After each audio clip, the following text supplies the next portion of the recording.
Cette partie de l'exposition s'appelle Mémoire identité, où on parle de l'identité. Qu'est-ce que c'est l'identité latino-américaine? Est-ce qu'il y a une unité? Il y a une diversité? Beaucoup d'œuvres utilisent des archives pour explorer ou revenir sur l'histoire de différents pays d'Amérique latine. D'autres artistes vont utiliser la photographie pour redonner la dignité à des communautés qui sont oubliées. D'autres encore vont explorer des sociétés tiraillées entre tradition et modernité, ou bien vont explorer des questions d'identité individuelle ou collective. Cette série d'œuvres a été réalisée par Freddy Casco, qui est un artiste qui vient du Paraguay. Il a trouvé ces images qui appartenaient à l'archive du directeur de protocole d'Alfredo Stroessner, qui était le dictateur de Paraguay entre 1954 et 1989. Ce dictateur, c'était l'un des initiateurs du plan Condor, ce fameux plan qui servait à traquer les dissidents des dictatures militaires du cône sud d'Amérique latine. Et ce qu'il a fait avec ses archives, c'est qu'il a dessiné à l'arrière les silhouettes des événements. C'est des séries de mains, des accolades. C'est une œuvre un peu prémonitoire parce que le parti Colorado du général Stroessner est revenu au pouvoir en 2012. Donc ils sont effectivement un peu comme des spectres qui reviennent. Marcelo Brodsky, c'est un artiste d'Argentine qui était parti pendant la dictature. Il a passé des années en exil en Espagne où il a étudié la photographie. Et quand il est revenu en Argentine, il avait presque 40 ans et il ressentait le besoin de revenir un peu sur son histoire personnelle. Il a retrouvé une photo de classe. Il est allé voir chaque camarade de classe. Il a fait un portrait. Il a écrit sur chacun quelque chose à voir avec leur vie aujourd'hui ou leur vie passée. Et il a rayé ceux qui ne sont plus, ceux qui ont disparu.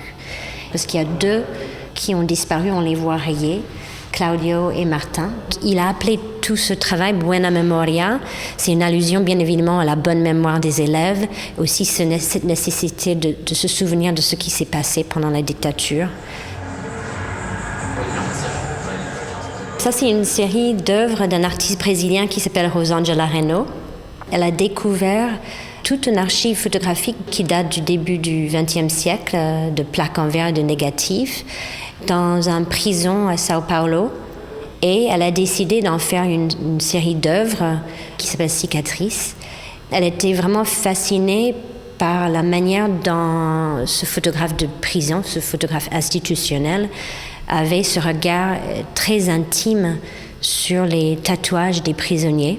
Ce qui est étrange aussi, ou ce qui l'intéressait aussi, c'est de voir sur les images les numéros des prisonniers, on les voit en bas, qui contrastent justement avec cette idée d'intimité, ou ce sentiment qu'on a d'intimité avec le prisonnier dans les images.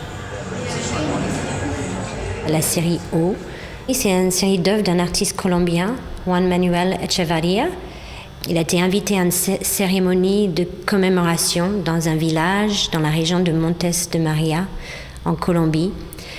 C'est une région qui a été beaucoup affectée par les luttes entre les paramilitaires de l'armée colombienne et les FARC. Ils utilisent une stratégie de déplacement forcé pour prendre contrôle de certains territoires. Plusieurs millions de personnes ont été déplacées. Il a eu justement l'idée de faire cette série en voyant une école abandonnée dans une des villages de cette région qui était, on voyait la végétation l'envahir, il n'y avait pas de toit sur cette école.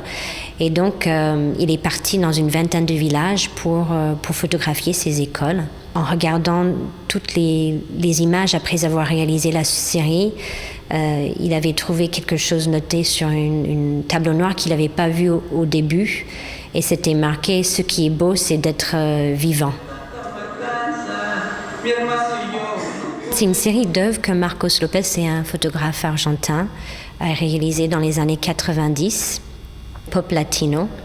Marcos Lopez était parti vivre 2 ans au Cuba et quand il est revenu, il était frappé les changements qu'a vécu l'Argentine, notamment Carlos Menem, qui était président à l'époque, avait commencé des réformes néolibérales. Donc il a vu tous ces changements et il a décidé de commencer cette série très ironique, très par moments drôle.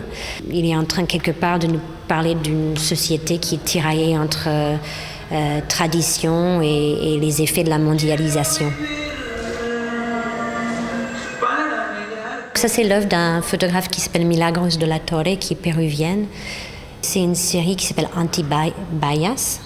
Ce sont des vêtements, en fait, de tout type de style, pour femmes et pour hommes, qui flottent comme ça sur un fond blanc. On ne sait pas trop de quoi il s'agit au premier regard.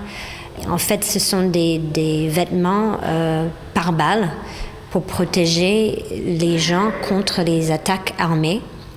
On aperçoit sur l'étiquette des mots « gold » ou « platinum » qui parlent en fait du niveau de protection du vêtement. En fait, ces vêtements sont fabriqués en Colombie, mais il y a des clients partout dans le monde qui achètent ces vêtements.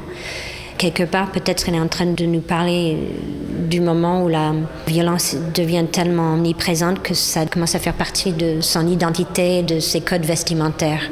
Parce qu'on pourrait presque dire que c'est des vêtements de tous les jours.